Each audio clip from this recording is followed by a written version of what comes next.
Bonjour à tous, bienvenue dans l'émission spéciale Chine mots-clés 2021. Aujourd'hui, nous allons parler d'un terme qui est entré dans la constitution chinoise, la fameuse communauté de destin pour l'humanité.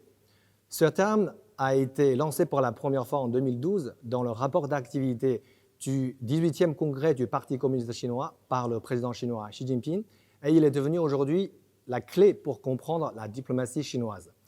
Pour nous aider à le décrypter, je suis toujours accompagné par ma collègue Jessica Chen, journaliste et présentatrice de CJDN français, et M. Wu Zexian, commandateur d'actualité. Bonjour à tous les deux. Bonjour. Bonjour. Toujours la première question, je voudrais l'adresser à Jessica. La communauté de destin pour l'humanité, qu'est-ce que cela dit pour toi? Alors déjà, sur le plan linguistique, pour moi, communauté de destin, ce n'est pas très français. Une communauté, c'est un groupe, un ensemble de personnes qui vivent ensemble ou qui ont des intérêts communs. Maintenant, une communauté de destin, ça voudrait dire qu'on rassemble ces destins dans une communauté, donc plusieurs destins. Et pour l'humanité, pour moi, ça ne fait pas de sens. Dans le sens que la Chine veut lui donner, je pense que c'est plutôt une communauté à l'échelle de l'humanité qui partage le même destin, donc au même destin. Donc déjà, sur la base linguistique, c'est difficile à comprendre. Nous allons justement, à travers cette émission, au moins de faire connaître à nos téléspectateurs et aux internautes les idées derrière ce concept. Monsieur Wu, est-ce que vous pouvez nous aider justement à comprendre mieux les idées en fait, derrière ce concept, malgré le fait que la traduction peut-être pas soit la meilleure? Bon, alors, je pense que si le président Xi a proposé cette initiative de construire une communauté de destin pour l'humanité, c'est parce qu'il a constaté que aujourd'hui, dans notre planète, le monde est loin d'être idéal. C'est-à-dire, on veut avoir un monde de paix, de prospérité, d'harmonie, de coopération. Or, dans notre monde, aujourd'hui, il y a beaucoup de problèmes. Beaucoup de conflits. Il y a beaucoup de conflits. Et il y a toujours cette vieille tendance de mentalité de la guerre froide qui attise les conflits idéologiques.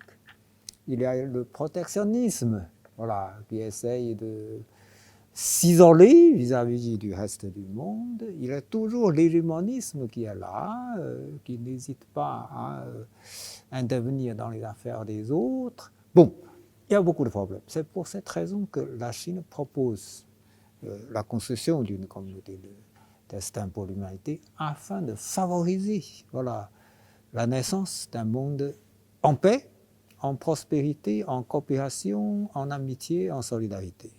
Bon. Mais est-ce que finalement, c'est pas mettre des mots sur une évidence?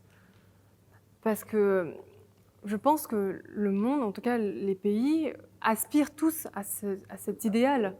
Donc mettre des mots dessus et ensuite le répéter dans de nombreux discours politiques, quel en est l'intérêt? L'intérêt, c'est que justement la réalité est totalement contraire à ce qu'on souhaite. Alors, il est toujours dans notre intérêt de rappeler au monde que, attention, on est loin d'atteindre notre objectif idéal. Bref, si on veut dire la communauté de destin pour l'humanité de façon plus claire, en fait, on veut un monde idéal. On veut un monde idéal, Mais comme notre monde, malheureusement, est loin d'être idéal, il faut faire des efforts. Alors, quel genre d'efforts? Il y a beaucoup d'efforts à faire sur tous les plans. Sur le plan politique, sur le plan économique, sur le plan des échanges culturels.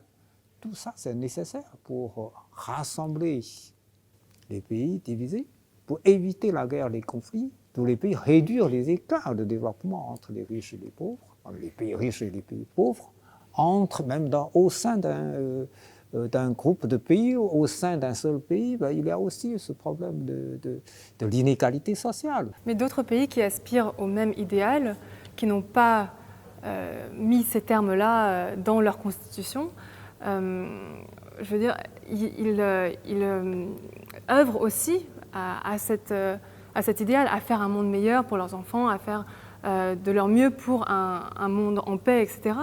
Donc qu'est-ce que la communauté de destin, qu'est-ce que le fait d'avoir mis des mots sur ça dans la Constitution, qu'est-ce que ça apporte de plus par rapport à la Chine? C'est surtout le rôle de lancer une initiative de ce genre, c'est surtout de sensibiliser l'opinion internationale. Parce que justement, la réalité est déplorable aujourd'hui. Voilà, ce qu'on voit, la réalité qu'on vit aujourd'hui est déplorable. Il y a toujours des conflits. Voilà, il y a des écarts de développement énormes. Il y a encore la misère voilà, dans certaines régions du monde. Voilà. Et avec cette pandémie. Si je peux résumer, ça veut dire vous êtes en train de dire que si il existe autant de conflits et de guerres, etc., sur la planète, c'est parce que tout le monde n'a pas compris que, en fait, nous partageons le même destin. Ce n'est pas parce que tout le monde n'a pas compris.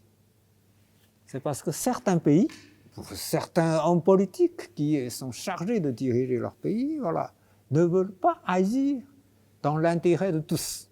Et ils veulent agir uniquement pour leur intérêt propre.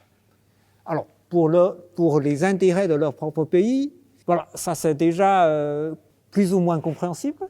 Mais le problème, c'est que chaque pays, bien sûr, aspire à son propre intérêt légitime. Ça, Oui, il y a rien à dire. Sans au détriment des intérêts des autres. C'est ça la différence. La Chine propose toujours la coopération gagnant-gagnant, c'est-à-dire tous les pays peuvent chercher ses intérêts, mais sans au détriment des intérêts des autres. C'est ça qui est important. Mais dans ce monde, ce qui est malheureux, ce qui nécessite le rappel de la construction d'une communauté de destin de l'humanité, c'est que dans ce monde, il y a des pays qui crient à la paix, à la prospérité, au développement, mais qui agissent de façon totalement contraire.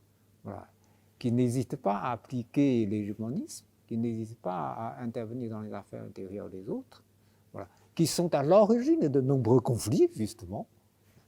C'est pour cette raison que la Chine insiste sur la nécessité de la construction d'une communauté de destin pour l'humanité. Insister sur cet objectif, c'est l'idéal, voilà, c'est-à-dire pour pour l'humanité. sensibiliser l'opinion internationale, pour dire que ça ne va pas si on Ouais. continue Mais comme si ça. c'est juste un objectif ou un très très bel idéal, mais en fait, ce concept, cette notion elle-même n'apporte pas encore en fait une réponse, une solution précise. Donc qu'est-ce que la Chine apporte comme réponse, comme solution précise à tous ces problèmes ou des conflits? Vous avez évoqué la diplomatie chinoise au début, c'est-à-dire cet appel à la construction d'une communauté de destin reste voilà, une ligne directrice de la diplomatie chinoise. Donc, la Chine, sur la scène internationale, travaille énormément en faveur de la réalisation de cet objectif. Sur le plan politique, la Chine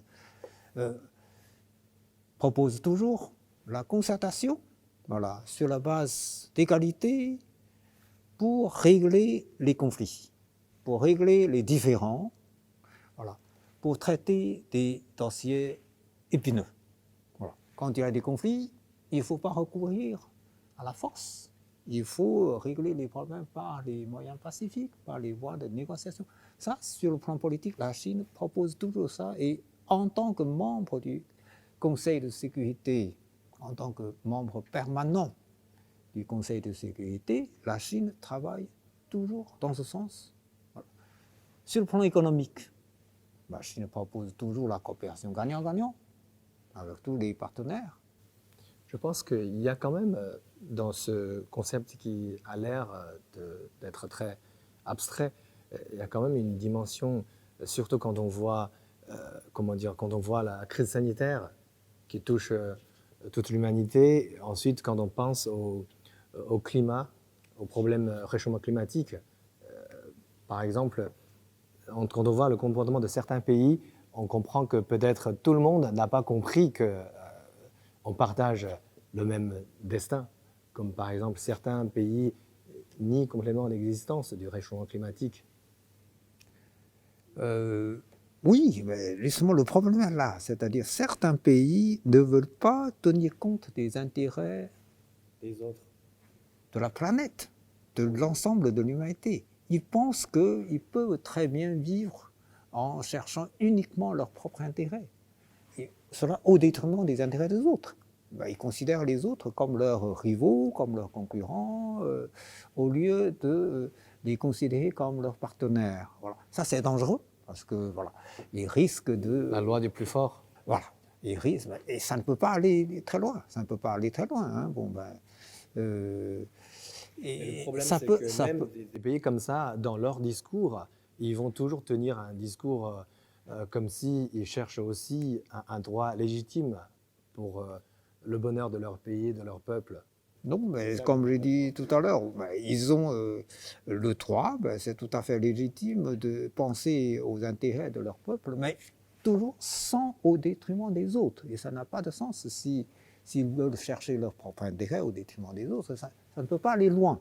Au contraire, s'ils mènent une politique de coopération gagnant-gagnant avec tous les partenaires de ce monde, là, ben, on construit justement une communauté de destin pour l'ensemble de l'humanité, et tout le monde s'y retrouve. Mais une coopération, au final, je veux dire, une coopération, à la base, si deux parties coopèrent, c'est que les deux parties ont quelque chose à y gagner. Tout à fait, tout à fait.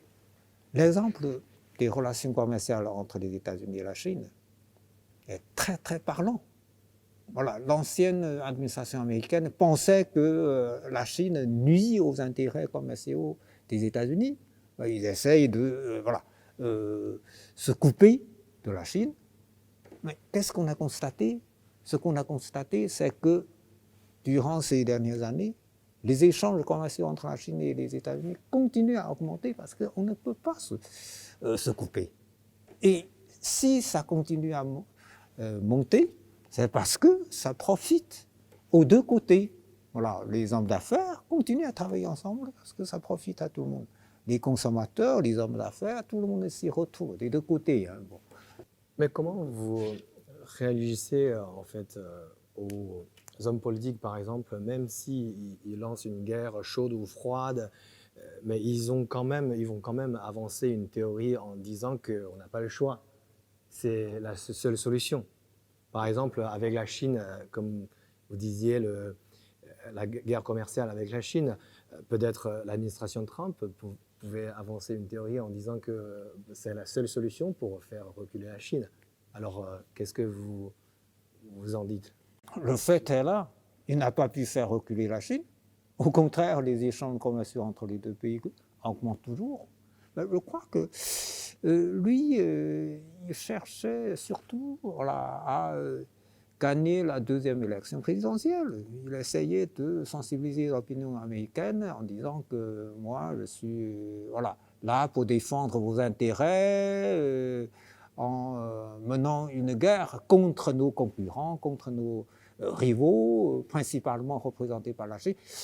Mais c'est complètement faux. C'est complètement faux parce que le fait prouve que les relations économiques et commerciales entre les deux pays sont tellement étroites et tellement profitables aux deux côtés que malgré une politique hostile de l'administration américaine précédente vis-à-vis de la Chine, ça continue à augmenter. Les échanges commerciaux continuent à augmenter. Les entrepreneurs américains continuent à rester en Chine pour développer leurs affaires. Et puis les consommateurs chinois continuent à bénéficier des importations des produits américains et vice-versa. Vous voyez, c'est profitable à tout le monde. C'est pour ça que nous voulons dire à tout le monde qu'il faut construire une communauté de destin pour l'ensemble de l'humanité parce que c'est profitable pour le monde, au lieu de se dégérer, de se bagarrer, de créer des conflits, de mener des guerres. Surtout avec la pandémie de la Covid-19 a donné une leçon douloureuse en fait à toute l'humanité. Et même cette catastrophe, cette crise sanitaire sert d'un rappel en fait. Que finalement l'humanité constitue une communauté qui partagent le même... Si on ne travaille pas ensemble, tout le monde sera victime de ce virus. Par contre, si tous travaillent voilà, en commun, eh bien, ben, on peut voilà, vaincre toutes les difficultés. Mais le fait que la Chine a lancé cette initiative, a formulé cet idéal, quel rôle est-ce qu'elle se garde, ou quel rôle est-ce qu'elle veut avoir sur le monde,